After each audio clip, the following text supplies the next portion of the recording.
సంగారెడ్డి జిల్లా పటంచెరు నియోజకవర్గం పాషమేలారం పారిశ్రామిక వాడలో సువెన్ ఫార్మా పరిశ్రమ కార్మికులు ధర్నా నిర్వహించారు. పటంచెరు మండలం పాషమేలారం పారిశ్రామిక వాడలో సువెన్ ఫార్మా కంపెనీలో కార్మికులకు ఉద్యోగ భద్రత మరియు కనీస వేతనం చెల్లించి 20 సంవత్సరాల నుండి పనిచేస్తున్న కార్మికులకు పర్మనెంట్ ఉద్యోగం కల్పించాలని యూనియన్ అధ్యక్షులు రాములు నాయక్ తెలియజేశారు. సువెన్ ఫార్మా పరిశ్రమలో గత 3 రోజుల నుండి నల్ల బ్యాడ్జీలతో ధర్నా చేపట్టారు. కార్మికులకు మద్దతు తెలిపిన యూనియన్ అధ్యక్షుడు మాజీ ఎమ్మెల్సీ రాములు నాయక్ మరియు యూనియన్ సభ్యులు సువెన్ ఫార్మా ప్రైవేట్ లిమిటెడ్ పారిశ్రామిక యాజ్యంతో మాట్లాడి సానుకూలంగా పనిచేస్తూ నిరాహార దీక్ష చేయాలని తెలిపారు.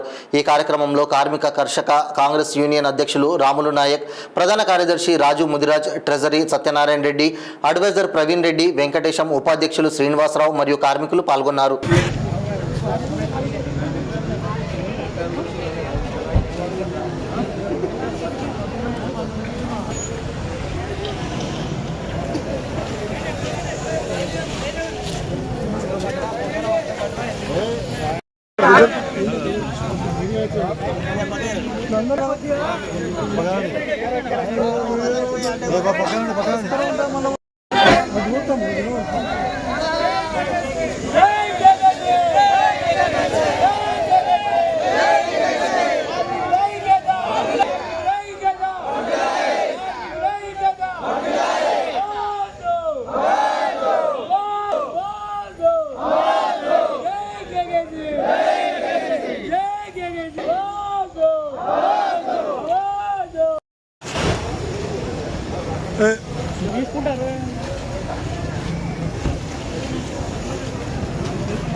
మీడియా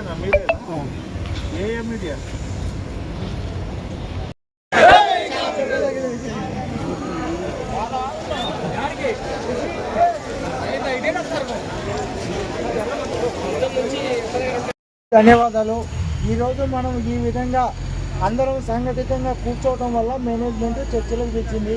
అంతకుముందు మనం జెండా ఎగరేసే రోజు రాముల నాయక్ గారు మన దగ్గరకు వస్తే కనీసం కుర్చీ కూడా ఇవ్వడానికి మేనేజ్మెంట్ ఇష్టపడలేదు. అలాంటిది ఈరోజు చర్చలకు పిలిచింది. గంటన్నర సేపు చర్చలు జరిగినాయి.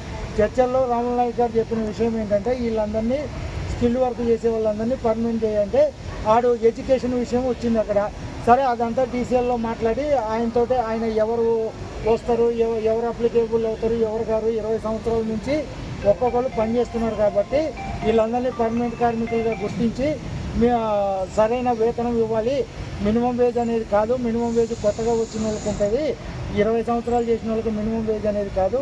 దయచేసి అందరూ కూడా అది గుర్తుపెట్టుకోవాలని చెప్పడంతో మురళి గారు ఏమన్నారంటే డెసిషన్ మేకర్లో మేము కాదండి, హెడ్ ఆఫీస్లో మాట్లాడుకోవాలి కదా అంటే సరే హెడ్ ఆఫీస్లో మాట్లాడుకున్న తర్వాతనే మనం ఏదో ఒకటి చేద్దాము అని చెప్పేసి అన్నారు. వాళ్ళు మాట్లాడిన తర్వాత చెప్తారంటే మనం ఇదే విధంగా మనం కంటిన్యూ చేయాలి. రోజు దయచేసి ఇదే స్ఫూర్తితో ఉందాం. ఎవరు కూడా ఎక్కడికి డ్యూటీలకు వెళ్ళొద్దు. వెళ్ళే వాళ్ళని కూడా చెప్పండి. ఇప్పుడు ఈరోజు ఇద్దరు ఆగారు, రేపు ఇంకొక ఇద్దరు ఆగిపోతారు. అందరికీ మంచిగా జరుగుతుంది కదా. మనం మంచి గురించి కొట్లాడుతున్నాం కానీ మనమేమి అన్యాయంగా కొట్లాడతలేం కదా. కాబట్టి నైట్ డ్యూటీ ఉన్న వాళ్ళు నైట్ రావాలి, రాత్రి మేము అందరం పనుకున్నాం అలాగే పనుకోవాలి. దయచేసి గంగాధర్ ఫోన్ చేసేది ఇంకోటి ఫోన్ చేసేదని ఎవరు లోపలికి వెళ్ళే ప్రయత్నం చేయకండి. దానివల్ల మనకే తప్పు జరుగుతుంది.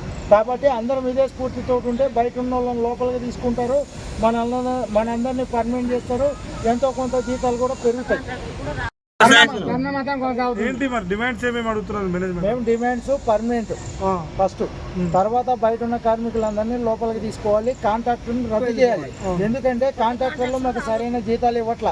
మేనేజ్మెంట్ ఒక శాలరీ ఇస్తుంటే వీళ్ళు ఒక జీతం ఇస్తున్నారు కాబట్టి కాంట్రాక్టర్లను రద్దు చేసి ఉన్న మొత్తాన్ని కంపెనీ హ్యాండ్ ఓవర్ చేసుకొని వీళ్ళల్లో నుంచి దశల వారీగా చేసినా పర్మనెంట్ అయితే చేయాలి, తర్వాత జీతాలు పెరగాలనేది మా ప్రధానమైన డిమాండ్.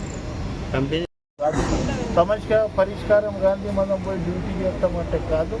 నాది నెలకు రోజుకు ఒక 500-600 రూపాయలు పోతుండొచ్చు. ఇప్పటికే నువ్వు కాంట్రాక్ట్ రోజు 2 కోట్ల రూపాయలు లాస్ అవుతుంది. నువ్వు ఎంత తొందరగా సమస్య పరిష్కారం చేస్తే అంత తొందరగా మంచిది.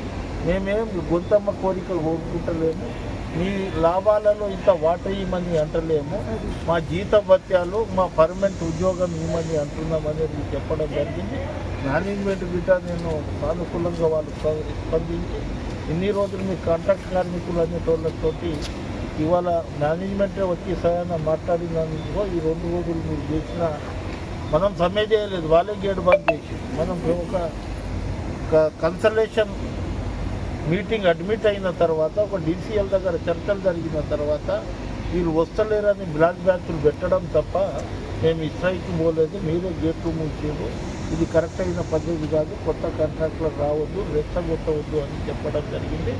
మాకు ఒక 2-3 రోజుల టైం ఇవ్వండి, మేము కాంట్రాక్ట్ మా అధికారులతోటి మాట్లాడతామంటే మేము వారం రోజులు ఎప్పుడన్నా తీసుకో, మా సమస్య పరిష్కారం అయ్యే వరకు, మీ కాంట్రాక్ట్ లైసెన్స్ రద్దు అయ్యే వరకు మేము తప్పకుండా పోరాడతాం, కొట్లాడతాం, అన్ని విధాలుగా మనం చేస్తామని చెప్తున్నాం. నేను ఇప్పుడే కలెక్టర్ దగ్గర పోతా, లేకుంటే ఇవాళ సమయం కుదరకపోతే రేపు ఉదయం కలెక్టర్ దగ్గర, ఎస్పీ దగ్గర, లేబర్ కమిషనర్ దగ్గర, జేసీఎల్ దగ్గర అంటే joint commissioner of labour, DCL దగ్గర పోతాం. ఒక విజయం సాధించినామని సంతోషపడవు. మనం 100 విజయం సాధించినా, మేనేజ్మెంట్ ఒక్క విజయం సాధించినా అయిపోతుంది. మనకు 99 సార్లు గజని ఓడిపోయింది, 100వసారి గెలిచింది, రాజ్యం పోయింది. అట్లా మేనేజ్మెంట్ పాత్ర గజని మహమ్మద్ లెక్క ఉంటుంది. మీరు ఏదో తొందరగా పడి సంతోషపడి ఏదో అయినట్టు కాకుండా మీ పెద్దన్నగా, ఒక బాధ్యతగా, ఒక ఎక్స్-ఎమ్మెల్సీగా, కార్మిక చట్టాలు తెలిసినోనిగా, కార్మిక డిపార్ట్మెంట్లో పనిచేసినోనిగా మీ అందరితోటి ఇది ఉండి ఆయన చెప్పిన దాంట్లో ప్రతి విషయం వాళ్ళు ఏకీభవించారు. తప్పకుండా మనకు న్యాయం జరిగే వరకు మనం పోరాటం చేద్దాం. పోరాటం అంటే శాంతియుతంగా, ఎవరిని కొట్టేది లేదు, తిట్టేది లేదు, ఏం చేసేది లేదు. మీరు నాకు ₹1 ఇచ్చే అవసరం లేదు, మీరు మటుకు మీ యూనిట్ ఇవ్వండి, రూపాయలు ఇప్పించి పర్మనెంట్ చేసి ఇచ్చే బాధ్యత నాది. మీరు సంఘటితంగా ఉండే బాధ్యత